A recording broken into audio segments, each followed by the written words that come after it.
On the Theology of the Greeks, Part 2, by Thomas Taylor. With respect to the worship of animals, Plutarch apologizes for it in the following excellent manner in his treatise on Isis and Osiris. It now remains that we should speak of the utility of these animals to man, and of their symbolical meaning. Some of them partaking of one of these only, but many of them of both. It is evident, therefore, that the Egyptians worshipped the ox, the sheep, and the ichneumon on account of their use and benefit, as the Lemnians did larks for discovering the eggs of caterpillars and breaking them, and the Thessalians storks, because, as their land produced abundance of serpents, the stork destroyed all of them as soon as they appeared. Hence also they enacted a law that whoever killed a stork should be banished. But the Egyptians honored the asp, the weasel, and the beetle, in consequence of observing in them certain dark resemblances of the power of the gods, like that of the sun in drops of water. For at present, many believe and assert that the weasel engenders by the ear, and brings forth by the mouth, being thus an image of the generation of reason, or the productive principle of things. But the genus of beetle has no female, and all the males emit their sperm into a spherical piece of earth, which they roll about, thrusting it backwards with their hind feet, while they themselves move forward, just as the sun appears to revolve in a direction contrary to that of the heavens, in consequence of moving from west to east. They also assimilated the asp to a star, as being exempt from old age, and performing its motions unassisted by organs with agility and ease. Nor was the crocodile honored by them without a probable cause, but is said to have been considered by them as a resemblance of divinity, as being the only animal that is without a tongue. For the divine reason is unindigent of voice, and proceeding through a silent path, and accompanied with justice, conducts mortal affairs according to it.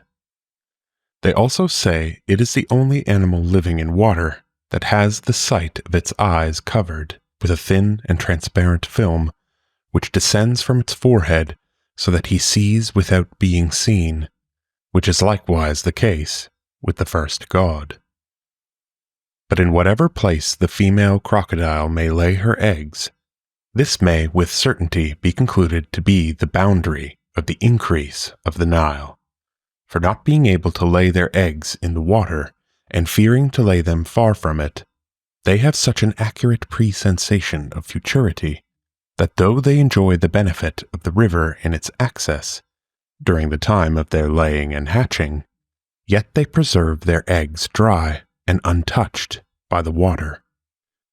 They also lay 60 eggs, are the same number of days in hatching them, and those that are longest lived among them live just so many years, which number is the first of the measures employed by those who are conversant with the heavenly bodies.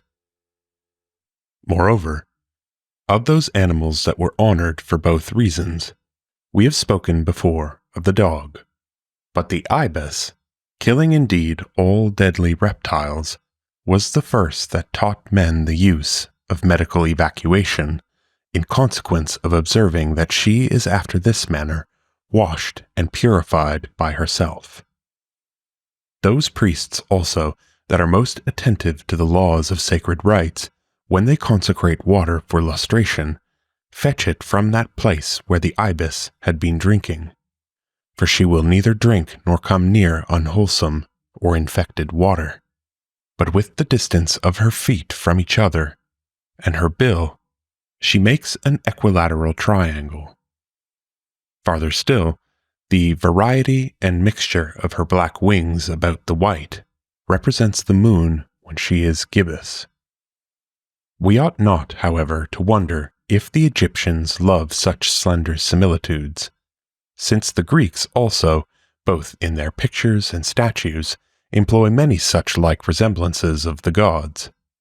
Thus, in Crete, there was a statue of Jupiter without ears, for it is fit that he who is the ruler and lord of all things should hear no one.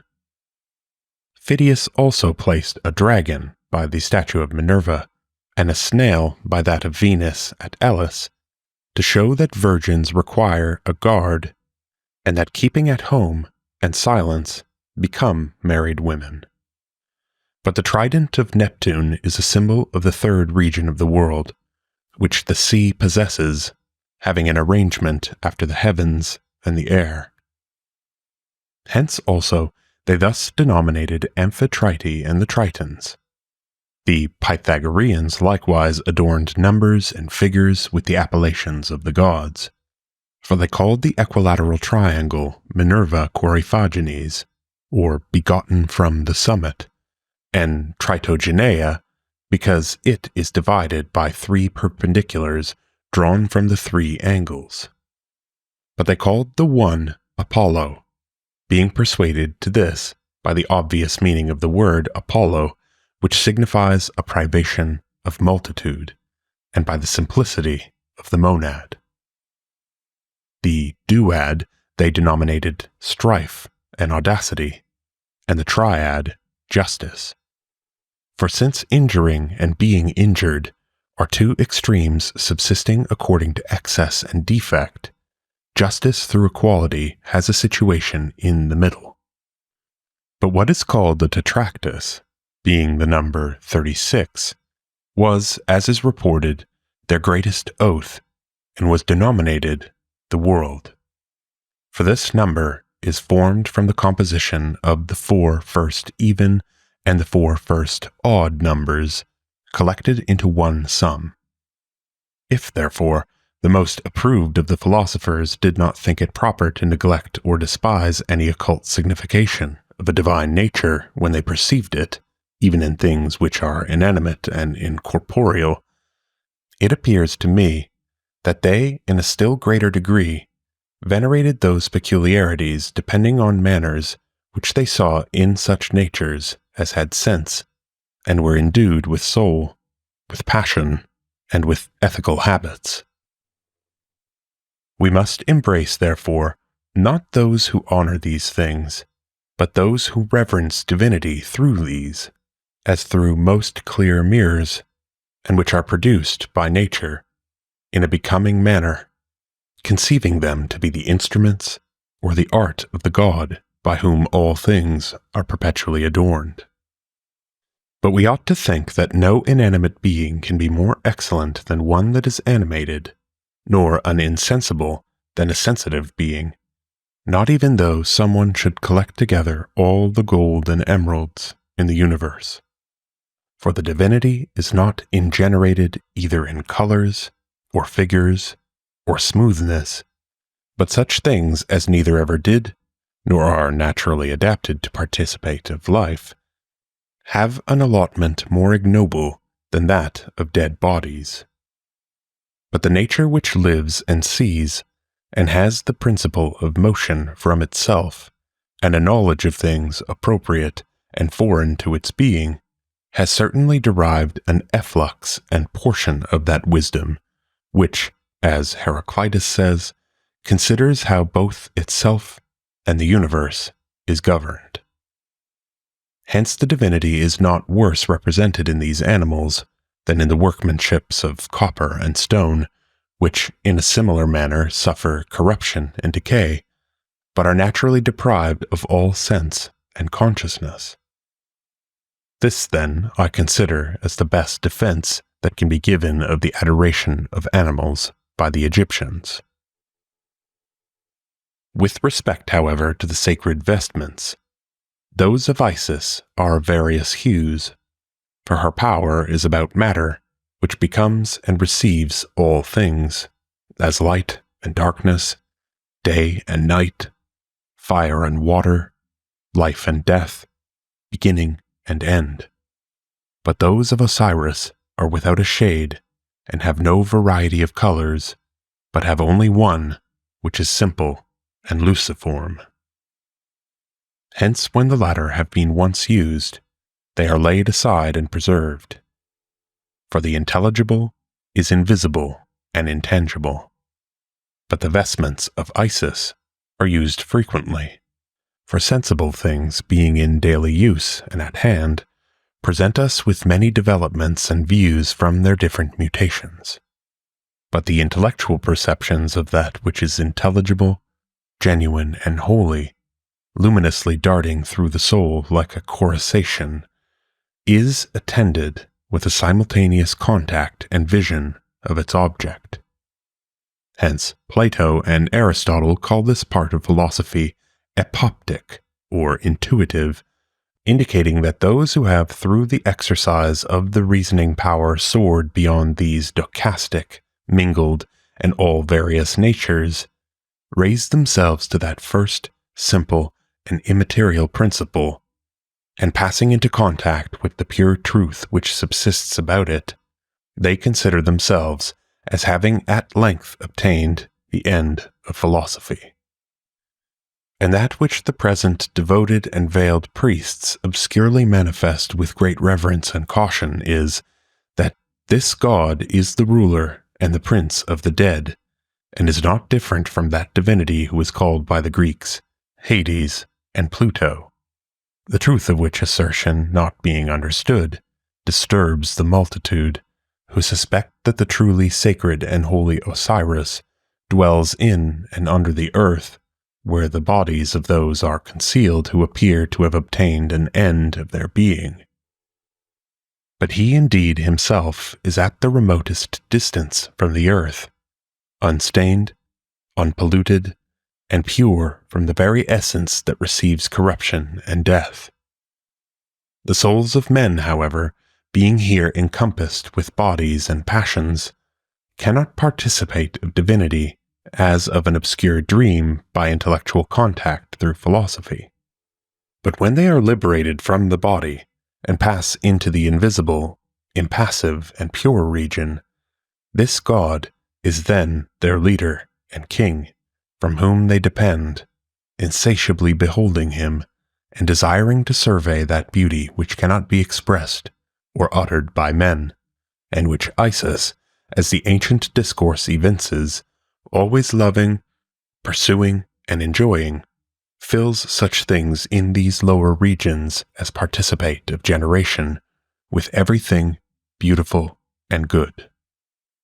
And lastly, the Emperor Julian, in a fragment of an oration or epistle on the duties of a priest, has the following remarks on religiously venerating statues. Statues and altars, and the preservation of unextinguished fire, and in short, all such particulars, have been established by our fathers as symbols of the presence of the gods. Not that we should believe that these symbols are gods, but that through these we should worship the gods. For since we are connected with body, it is also necessary that our worship of the gods should be performed in a corporeal manner, but they are incorporeal. And they indeed have exhibited to us as the first of statues that which ranks as the second genus of gods from the first, and which circularly revolves round the whole of heaven. Since, however, a corporeal worship cannot even be paid to these, because they are naturally unindigent, a third kind of statues was devised on the earth, by the worship of which we render the gods propitious to us. For as those who reverence the images of kings, who are not in want of any such reverence, at the same time attract to themselves their benevolence, thus also those who venerate the statues of the gods, who are not in want of anything, persuade the gods by this veneration to assist and be favorable to them. For alacrity in the performance of things in our power is a document of true sanctity, and it is very evident that he who accomplishes the former will, in a greater degree, possess the latter. But he who despises things in his power and afterwards pretends to desire impossibilities, evidently does not pursue the latter, and overlooks the former. For though divinity is not in want of anything, it does not follow that on this account nothing is to be offered to him. For neither is he in want of celebration through the ministry of words. What then? Is it therefore reasonable that he should be deprived of this? By no means. Neither, therefore, is he to be deprived of the honor which is paid him through works, which honor has been legally established, not for 3 or for 3,000 years, but in all preceding ages, among all nations of the earth. Looking therefore to the resemblances of the gods, we do not think them to be either stones or wood, for neither do we think that the gods are these resemblances, since neither do we say that royal images are wood or stone or brass, nor that they are the kings themselves, but the images of kings. Whoever, therefore, loves his king beholds with pleasure the image of his king. Whoever loves his child is delighted with his image, and whoever loves his father surveys his image with delight. Hence also, he who is a lover of divinity gladly surveys the statue and images of the gods, at the same time venerating and fearing with a holy dread the gods who invisibly behold him. The Catholics have employed arguments similar to these in defense of the reverence which they pay to the images of their saints. Indeed, it is the doctrine of the Church of England that the Catholics form the same opinion of the saints whose images they worship as the heathens did of their gods, and employ the same outward rites in honoring their images as the heathen did in the religious veneration of their statues. Thus, as the heathens had their tutelar gods, such as were Belus to the Babylonians and Assyrians, Osiris and Isis to the Egyptians, and Vulcan to the Lemnians, thus also the Catholics attribute the defense of certain countries to certain saints. Have not the saints also to whom the safeguard of particular cities is committed the same office as the dii praesides of the heathens, such as were at Delphi, Apollo, at Athens, Minerva, at Carthage, Juno, and at Rome, Quirinus? And do not the saints to whom churches are built and altars erected correspond to the dii patroni of the heathens, such as were in the Capitol, Jupiter, in the temple at Paphos, Venus, and in the temple of Ephesus, Diana? Are not likewise Our Lady of Walsingham, Our Lady of Ipswich, Our Lady of Wilston, and the like, imitations of Diana Agrotyra, Diana Coryphea, Diana Ephesia, Venus Cypria, Venus Paphia, Venus Cnidia, and the like?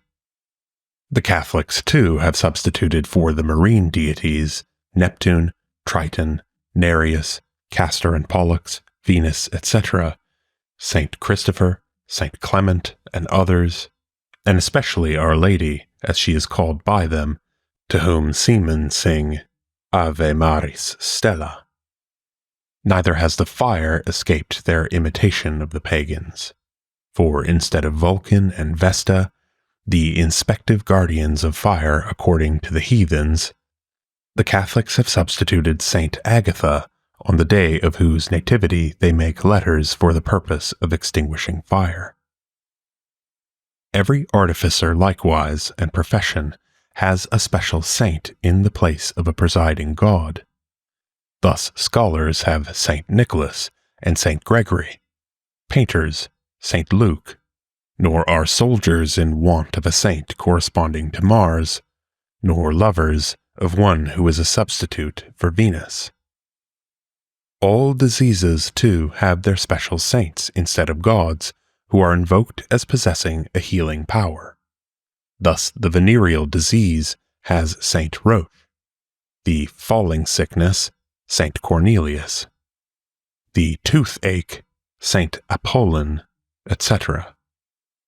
Beasts and cattle also have their presiding saints, for Saint Loy, says the homily, is the horse leech, and Saint Anthony, the swineherd, etc. The homily adds that in many points the papists exceed the Gentiles in idolatry, and particularly in honoring and worshipping the relics and bones of saints, which prove that they be mortal men and dead, and therefore no gods to be worshipped, which the Gentiles could never confess of their gods, for very shame. And after enumerating many ridiculous practices of the Catholics in reference to these relics, the homily concludes with observing that they are not only more wicked than the Gentile idolaters, but also no wiser than asses, horses, and mules, which have no understanding. I shall conclude this discussion of the theology of Greece with a synopsis of the pagan creed, conformably to the doctrine of Orpheus, Pythagoras, and Plato, and which consists of the following articles. 1. I believe in one first cause of all things, whose nature is so immensely transcendent that it is even superessential, and that in consequence of this, it cannot properly either be named, or spoken of, or conceived by opinion, or be known or perceived by any being. 2. I believe, however, that if it be lawful to give a name to that which is truly ineffable, the appellations of the One and the Good are of all others the most adapted to it. The former of these names indicating that it is the principle of all things, and the latter that it is the ultimate object of desire to all things. 3.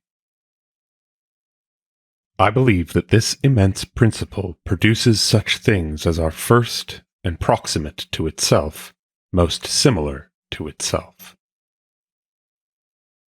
Just as heat immediately proceeding from fire is most similar to the heat in the fire, and the light immediately emanating from the sun to that which the sun essentially contains. Hence this principle produces many principles proximately from itself.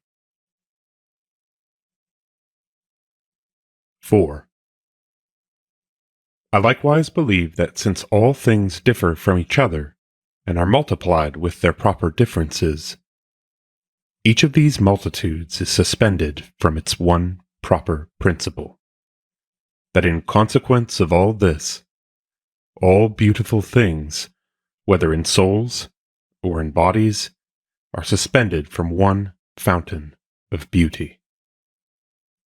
I believe that whatever possesses symmetry, and whatever is true, and all principles, are in a certain respect connate with the first principle, so far as they are principles, with an appropriate subjection and analogy. That all other principles are comprehended in this first principle, not with interval and multitude, but as parts in the whole, and number in the monad. I believe that it is not a certain principle like each of the rest, for of these, one is the principle of beauty, another of truth, and another of something else, but it is simply principle.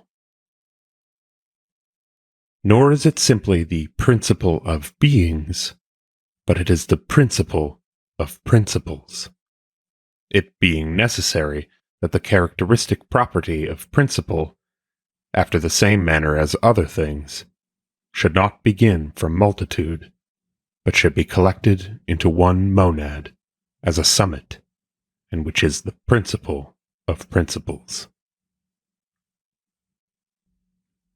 5. I believe, therefore, that such things as are produced by the first good in consequence of being connascent with it do not recede from essential goodness, since they are immovable and unchanged, and are eternally established in the same blessedness. All other natures, however, being produced by the one good and many goodnesses, since they fall off from essential goodness, and are not immovably established in the nature of divine goodness, possess on this account the good according to participation. 6. I believe that as all things considered as subsisting causally in this immense principle are transcendently more excellent than they are when considered as effects proceeding from him, this principle is very properly said to be all things, prior to all. Priority denoting exempt transcendency. Just as number may be considered as subsisting occultly in the monad, and the circle in the center, this occult being the same in each, with causal subsistence. 7. I believe that the most proper mode of venerating this great principle of principles is to extend in silence the ineffable parturitions of the soul to its ineffable co-sensation, and that if it be at all lawful to celebrate it, it is to be celebrated as a thrice unknown darkness, as the God of all gods, and the unity of all unities, as more ineffable than all silence, and more occult than all essence, as holy among the holies, and concealed in its first progeny, the intelligible gods. 8. I believe that self-subsistent natures are the immediate offspring of this principle, if it be lawful thus to denominate things which ought rather to be called ineffable unfoldings into light from the ineffable.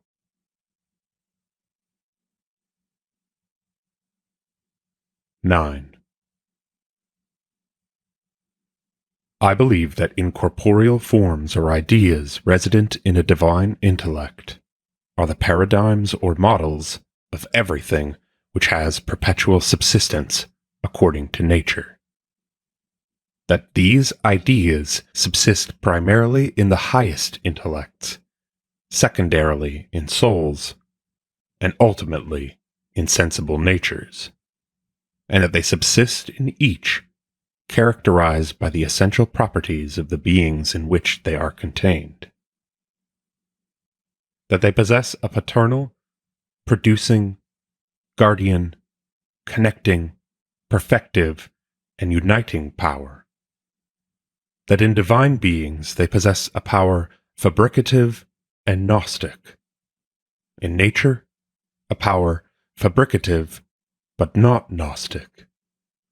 And in human souls, in their present condition through a degradation of intellect, a power gnostic but not fabricative. 10. I believe that this world, depending on its divine artificer, who is himself an intelligible world, replete with the archetypal ideas of all things, is perpetually flowing and perpetually advancing to being, and compared with its paradigm, has no stability or reality of being. That considered, however, as animated by a divine soul, and as being the receptacle of divinities from whom bodies are suspended, it is justly called by Plato a blessed God. 11. I believe that the great body of this world, which subsists in a perpetual dispersion of temporal extension, may be properly called a whole with a total subsistence, or a whole of wholes, on account of the perpetuity of its duration, though this is nothing more than a flowing eternity. I believe that the other wholes which it contains are the celestial spheres, the sphere of ether, the whole of air considered as one great orb, the whole earth, and the whole sea. That these spheres are parts with a total subsistence, and through this subsistence are perpetual. 12. I believe that all parts of the universe are unable to participate of the providence of divinity in a similar manner, but some of its parts enjoy this eternally, and others temporally.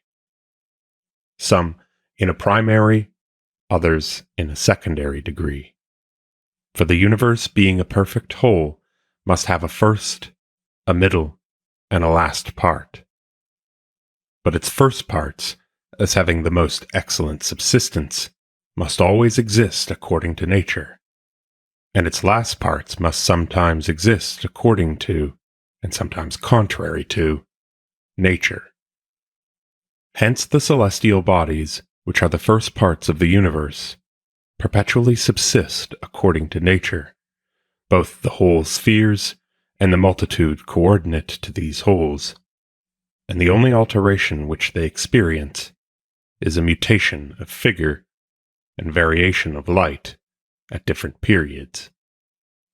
But in the sublunary region, while the spheres of the elements remain on account of their subsistence as wholes, always according to nature, the parts of the wholes have sometimes a natural and sometimes an unnatural subsistence, for thus alone can the circle of generation unfold all the variety which it contains. I believe, therefore, that the different periods in which these mutations happen are with great propriety called by Plato periods of fertility and sterility. For in these periods, a fertility or sterility of men, animals, and plants takes place, so that in fertile periods, mankind will be both more numerous and upon the whole superior in mental and bodily endowments to the men of a barren period, and that a similar reasoning must be extended to irrational animals and plants. I also believe that the most dreadful consequence attending a barren period with respect to mankind is this, that in such a period they have no scientific theology, and deny the existence of the immediate progeny of the ineffable cause of all things. 13. I believe that as the world considered as one great comprehending whole is a divine animal, so likewise every whole which it contains is a world, possessing in the first place a self-perfect unity proceeding from the ineffable, by which it becomes a god. In the second place, a divine intellect. In the third place, a divine soul. And in the last place, a deified body. I believe that each of these wholes is the producing cause of all the multitude which it contains, and on this account is said to be a whole prior to parts, because considered as possessing an eternal form which holds all its parts together, and gives to the whole perpetuity of subsistence, it is not indigent of such parts to the perfection of its being, and that it follows by a geometrical necessity that these wholes which rank thus high in the universe must be animated. 14. Hence I believe that after the immense principle of principles, in which all things casually subsist, absorbed in super-essential light, and involved in unfathomable depths, a beautiful series of principles proceeds, all largely partaking of the ineffable all stamped with the occult characters of deity, all possessing an overflowing fullness of good. That from these dazzling summits, these ineffable blossoms, these divine propagations, being life, intellect, soul, nature, and body, depend. Monads suspended from unities, deified natures proceeding from deities. I believe that each of these monads is the leader of a series which extends to the last of things, and which, while it proceeds from, at the same time abides in, and returns to its leader. Thus all beings proceed from, and are comprehended in, the first being. All intellects emanate from one first intellect, all souls from one first soul. All natures blossom from one first nature, and all bodies proceed from the vital and luminous body of the world. I believe that all these great monads are comprehended in the first one, from which both they and all their depending series are unfolded into light, and that hence this first one is truly the unity of unities, the monad of monads, the principle of principles, the God of gods, one in all things, and yet one prior to all.